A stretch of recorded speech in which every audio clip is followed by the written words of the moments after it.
Hello বন্ধুগণ, আশা করি আপনারা সকলেই জানেন যে ইয়াস রাজ ফিল্মসের ব্যানারে 2025 এর সব থেকে বড় বিগ বাজেট মুভি যেটা হচ্ছে ওয়ার 2 সেটা 15ই আগস্ট রিলিজ হতে চলেছে।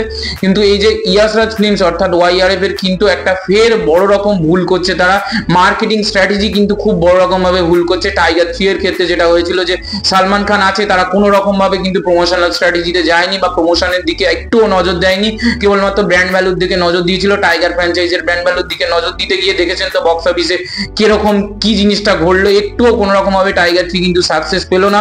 সেই কিন্তু জিনিসের রিপিট টেলিকাস্ট ঘটতে চলেছে। আমার তো তাই মনে হচ্ছে ওয়ার 2 কে নিয়ে যে গ্রাউন্ড লেভেলে হাইপটা রয়েছে, সেই হাইপটাকে তো ধরে রাখতে হবে। ছাড় অফিসিয়াল টিম কিন্তু বেশ ভালোভাবে হাইপটাকে ধরে রাখতে পারছে, কিন্তু এখান থেকে ওয়ার 2 অর্থাৎ ইয়াস রাজ ফিল্মস এর মতো এত বড় প্রোডাকশনের কোনো রকম কোনো মানে জ্ঞান গম্ভীর নেই। একটুখানি ভাবে কোনো রকম ভাবে হাইপটা ধরে রাখার মতো কোনো প্রোমো নেই, কোনো কিছু নেই, কোনো গান নেই, কোনো আপডেট নেই। শুধুমাত্র কিন্তু কানাঘোষা আমরা কিন্তু শুনতে পাচ্ছি যে 15ই আগস্ট এই সিনেমাটা আসতে চলেছে। ওদের কিন্তু কোন রকম ভাবে প্রোডাকশন হাউস থেকে অফিসিয়ালি কিচ্ছু জানানো হয়নি। কিন্তু সিনেমাটা টাইগার 3 এর মতো কিন্তু একটা ফের বক্স অফিসে ডাউনফল দেখতে পারে যদি তারা প্রমোশনাল স্ট্র্যাটেজি গুলোর দিকে মন না দেয়। ততক্ষণ আপনারা আমার সাথে একমত কিনা কমেন্ট করে জানান। এরকম ইউনিক আপডেট এবং নতুন তথ্য পাওয়ার জন্য আমাদের চ্যানেলটি প্লিজ সাবস্ক্রাইব করে পাশে থাকুন।